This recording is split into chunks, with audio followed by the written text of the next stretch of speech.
Feedback is the key to learning.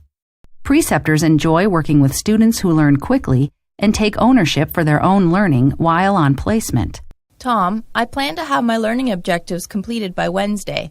In the meantime, I'd like to learn more about your caseload and get an understanding of the scope of your role so that I can set realistic objectives for my placement. When getting to know your preceptor, make it clear to him that you want to take every opportunity to learn and that his feedback will be a big part of your learning. Observe your preceptor and her colleagues carefully, learning from their modeled actions. Receive feedback non-defensively. Ask for specifics and be appreciative. If your preceptor misinterprets a fact, diplomatically explain your view. Ask appropriate questions to clarify and get more information. Take informed risks, for you, not the client. Stretch beyond your usual comfort level. If your preceptor seems too busy to be there for you, be assertive and let her know what you need from her in order to succeed. Follow through. Complete agreed-upon tasks on time. Try out your preceptor's suggestions and report back on results. Persist with difficult tasks, even when you're discouraged. Return the favor. Regularly give your preceptor feedback about her performance as your preceptor and about the placement experience in general.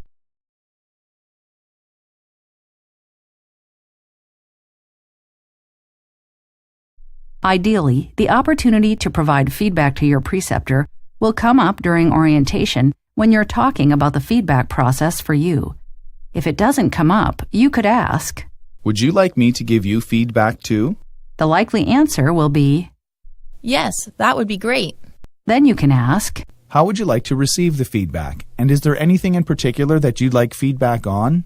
Your preceptor will probably be pleasantly surprised by the offer and may say something like, "I always worry that I'm not providing my students with enough guidance, so can you be sure to let me know if the amount of guidance I'm giving you is enough?" If you and your preceptor have not set the stage for reciprocal feedback, you can still approach him or her when something comes up. Choose a private location and an appropriate time, such as the end of the day or during your mid-placement evaluation. Here's an example of how you could start off. "Jamie, I've been doing some reflecting about the placement so far, and I wondered if you'd be open to hearing some feedback from me." Or, "Jamie, can I give you some feedback about this morning's session?" "Sure." "I did a lot of preparation for the interview with Mrs. Allen, and as I was going through the interview, you jumped in a few times with questions I planned to ask, but hadn't got to yet." "Oh, sorry, I couldn't help myself." "Do you think that the next time you observe me doing an interview, you could sit a few feet back and see how I make out on my own?" what is the appropriate feedback to give your preceptor?